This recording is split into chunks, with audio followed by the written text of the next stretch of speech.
আসসালামু আলাইকুম viewers, Sabinus কিচেনে তোমাদের স্বাগত জানাই।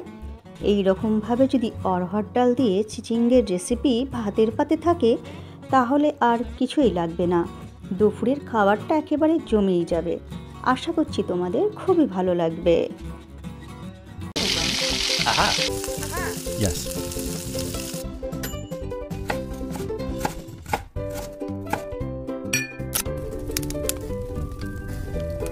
আমি এখানে অরহর ডাল 1 ঘন্টা আগে ভিজিয়ে রেখেছিলাম। এরপর আমি চিচিঙ্গেকে গাগুলো চেঁচে নিয়ে এইভাবে ছোট ছোট করে দুফালি করে বীজগুলো ফেলে দিয়েছি।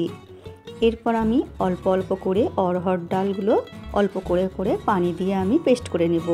এখানে বেশি পানি দেওয়া যাবে না, তাহলে পাতলা হয়ে যাবে। দেখো এই রকম পেস্ট হয়েছে।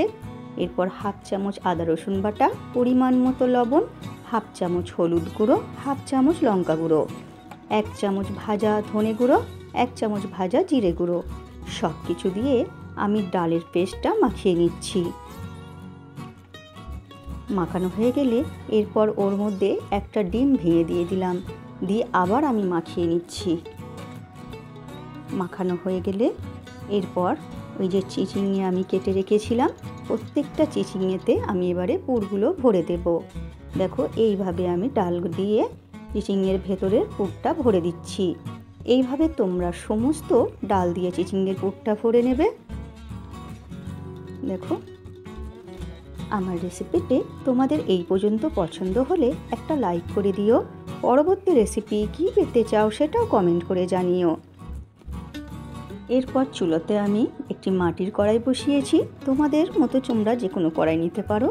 এখানে আমি 3 থেকে 4 চামচ ময়দা একটু ঘন করে গুলে নিয়ে তাতে পরিমাণ মতো লবণ আর অল্প করে একটু লঙ্কা গুঁড়ো দিয়ে ভালো করে গুলে নিলাম। নিয়ে এরপরে একটা একটা করে চিচিঙ্গে নিয়ে এইভাবে ডুবিয়ে দিয়ে আমি তেল গরম করে মিডিয়াম আছে এই চিচিঙ্গেগুলো ভেজে নিচ্ছি। পুরো ভরা চিচিঙ্গেগুলো দিয়ে দিচ্ছি। আমি বেশি দেব না, অল্প অল্প করেই ভেজে নেব। বেশি দিলে উল্টানোর সময় ছেড়ে যাওয়ার সম্ভাবনা থাকবে, তাই তোমরা অল্প অল্প করে দিয়ে উল্টে নেবে। এই রেসিপিটি তোমরা তোমাদের পছন্দ মতো ডাল দিয়েও বানাতে পারো। এইভাবে উল্টে পাল্টে আমি লাল করে 2 পিঠ ভেজে নেব। আমার রেসিপিটি তোমাদের কেমন লাগলো কমেন্ট করে জানিও। ভালো লাগলে বন্ধুবান্ধবের মাঝেও শেয়ার করে দিও। এরপর ভাজা হয়ে গেলে এরপর তেল ঝরিয়ে আমি তুলে নেব। এইভাবে তোমরা সমস্ত চিচিঙ্গেগুলো ভেজে নেবে।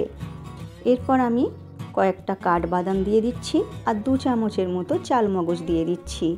দিয়ে আমি পানি দিয়ে স্মুথ পেস্ট বানিয়ে নেব। এরপর কড়াইতে আর কিছুটা তেল দিয়ে দিচ্ছি, দিয়ে একটা শুকনো লঙ্কা আর 1/2 চামচ গোটা জিরে ফোড়ন দিয়ে দিচ্ছি। ফোড়ন লাল হয়ে গেলে এরপর এর মধ্যে একটা বড় সাইজের পেঁয়াজ ছোট ছোট করে কেটে দিয়ে দিলাম। পেঁয়াজ নেড়ে চেড়ে লাল করে ভেজে নেব। পেঁয়াজ লাল করে ভাজা হয়ে গেলে এরপর এর মধ্যে 1 চামচ আদা রসুন বাটা দিয়ে দিচ্ছি। আদা রসুন বাটাও আমি কিছুক্ষণ ভেজে নেব। এরপর আদা রসুন বাটা ভাজতে ভাজতে 2টো ছোট সাইজের টমেটো কুচি করে দিয়ে দিচ্ছি।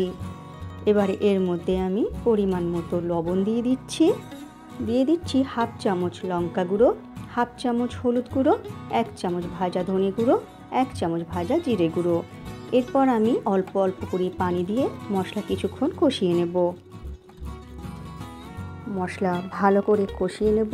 ভালো করে কষানো হলে তরকারির স্বাদটা খুবই ভালো হবে।